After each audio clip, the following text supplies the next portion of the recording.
I've watched a lot of First Take in my life.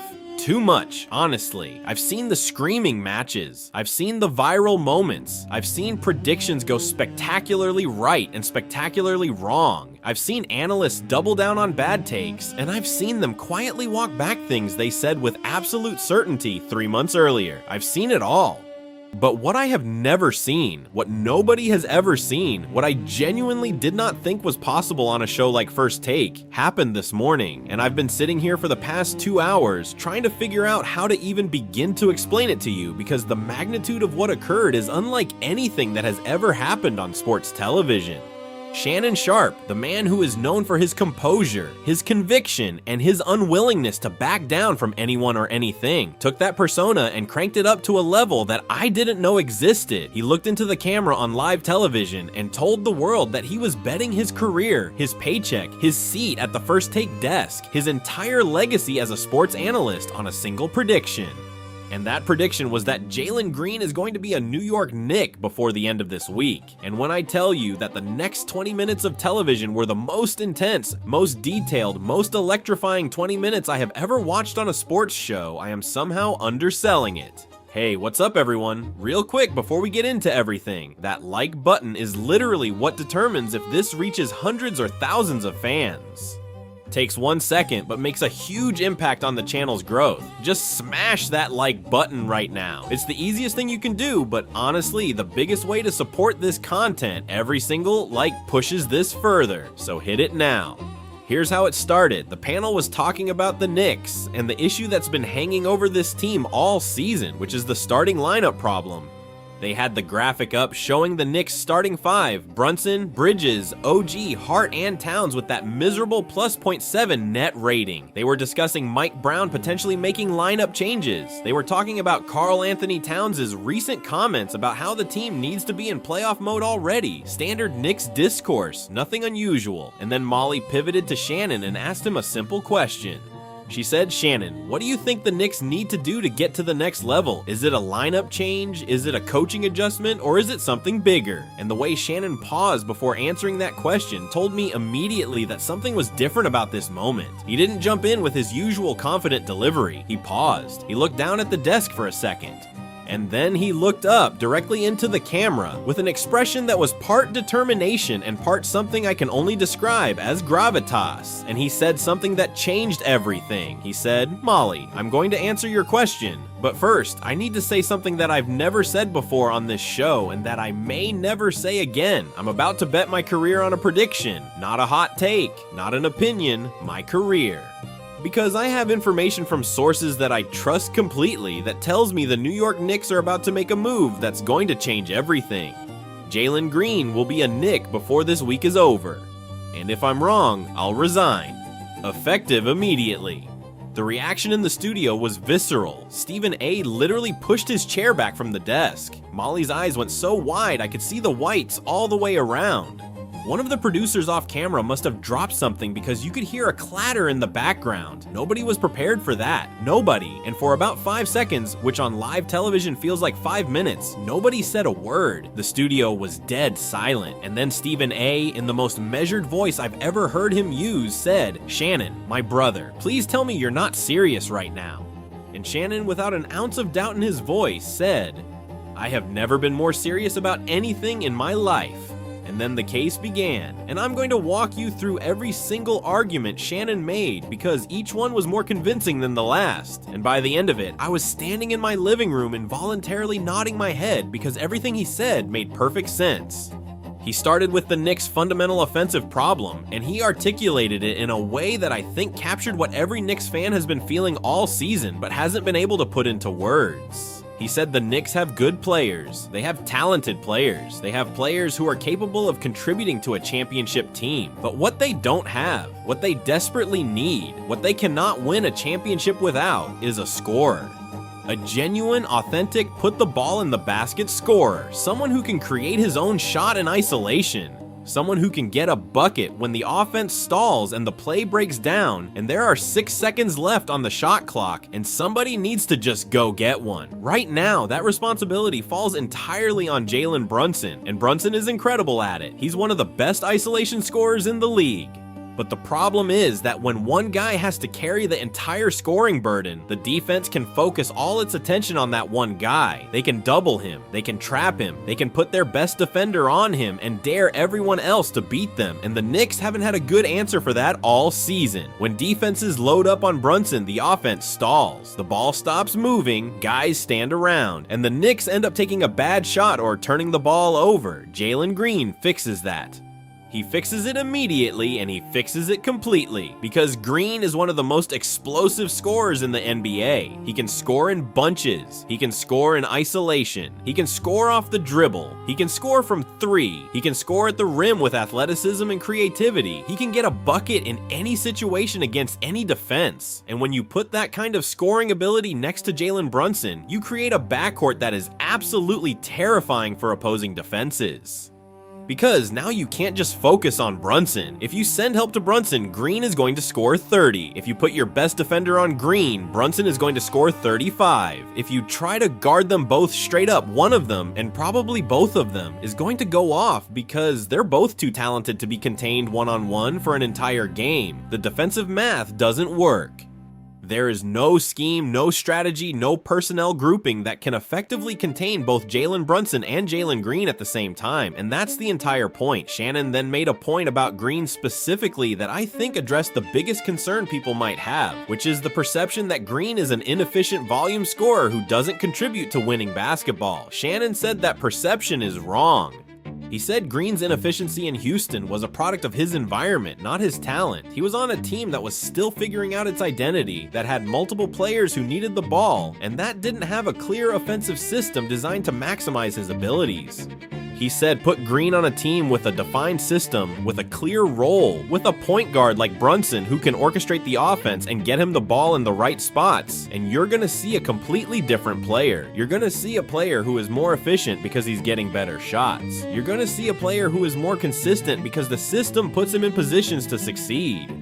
You're going to see a player who is more impactful because his scoring is creating opportunities for his teammates rather than existing in a vacuum. And the Knicks, with their coaching staff and their structured system and their championship caliber roster, are the perfect environment for that transformation. And then Shannon started connecting Green to the Knicks' defensive identity, which is where I think a lot of people might push back, but where Shannon actually made a surprisingly compelling argument. He acknowledged that Green isn't known as an elite defender. He acknowledged that the Knicks value toughness and physical defense. But he said the Knicks already have elite defenders. They have OG Anunoby, they have Josh Hart, they have Mitchell Robinson. What they're missing isn't more defense. What they're missing is the offensive punch that takes the pressure off the defense. Because right now, the Knicks' defense has to be perfect every single game because the offense isn't reliable enough to outscore opponents when the defense has an off night. But with Jalen Green providing explosive scoring alongside Brunson and Towns, the offense can carry the team on nights when the defense isn't at its best. The team becomes more balanced, more resilient, more capable of winning in different ways depending on what the game demands. And that balance, that ability to win through offense or defense depending on the night, is what separates championship teams from merely good teams. Then came the insider information, and this is where the segment reached its climax. Shannon said he has spoken with people who have direct knowledge of discussions between the Knicks front office and the Rockets organization. He said Leon Rose, the Knicks president of basketball operations, has been working on this deal for weeks. He said the framework involves multiple assets going from New York to Houston, and that both sides believe the deal is beneficial. He said the Knicks view Green as the offensive weapon that completes their championship roster, and that the Rockets view the return package as assets that better align with their rebuild timeline. And he said, most significantly, that the deal is in the final stages and that both sides are targeting a completion before the end of this week, so that Green can begin integrating with his new team before the playoffs begin. Stephen A., who had been sitting there processing all of this with increasingly animated facial expressions, finally erupted, but not in disagreement, in excitement. He stood up and said, "If this happens, Shannon, if Jalen Green becomes a Knick, I'm telling you right now, the Knicks will be the favorites to come out of the Eastern Conference. Not the Celtics, not the Cavs, the Knicks. Because you're talking about adding a 22-year-old scoring machine to a roster that already has Brunson, Towns, OG, and all those other pieces. That offense becomes the most dangerous in the East, maybe the most dangerous in the league. And Shannon just nodded and said, "That's why I bet my career on it." Let me add my own analysis because I want to emphasize how significant this would be for the Knicks specifically. This is a team that Karl Anthony Towns just publicly challenged to play at a playoff level immediately. This is a team whose starting lineup has been underwhelming all season with that embarrassing plus .7 net rating. This is a team that has been searching for a consistent second scorer next to Brunson for years. And Jalen Green solves that problem in the most explosive way possible. He doesn't just add scoring, he adds a completely different dimension to the offense. The pace changes, the tempo changes, the transition game, which has been inconsistent for the Knicks, suddenly becomes lethal because Green is one of the fastest players in the league in the open court. The fast break becomes a weapon.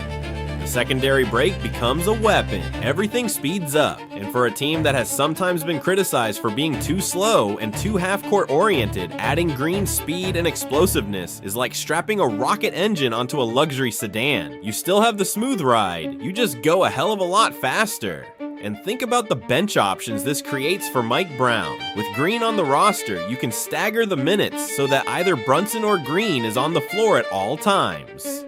That means the Knicks never have a moment during the game where they don't have a legitimate scoring threat on the court. First quarter, Brunson and Green together destroying the opposing starting lineup. Then Brunson sits, Green stays with the second unit and keeps the scoring going. Then Green sits, Brunson comes back with a different group. The scoring never stops. The pressure on the defense never lets up. And the opposing coach never gets a chance to rest his best defenders because there's always somebody on the Knicks who can go off at any moment. That kind of relentless offensive pressure is what wins playoff series. That's what grinds opponents down over 7 games, and Jalen Green provides it. I also want to address the development angle because I think it's crucial. Green is only 22 years old. He's still getting better, his jumper is improving, his shot selection is maturing. His basketball IQ is growing, and if you put him in a structured competitive environment with veteran winners like Brunson and Towns and OG, with a coaching staff that emphasizes discipline and accountability, the rate of his development could accelerate dramatically. The version of Jalen Green the Knicks would be getting isn't the final product. It's a young man with generational scoring talent who still has significant room to grow.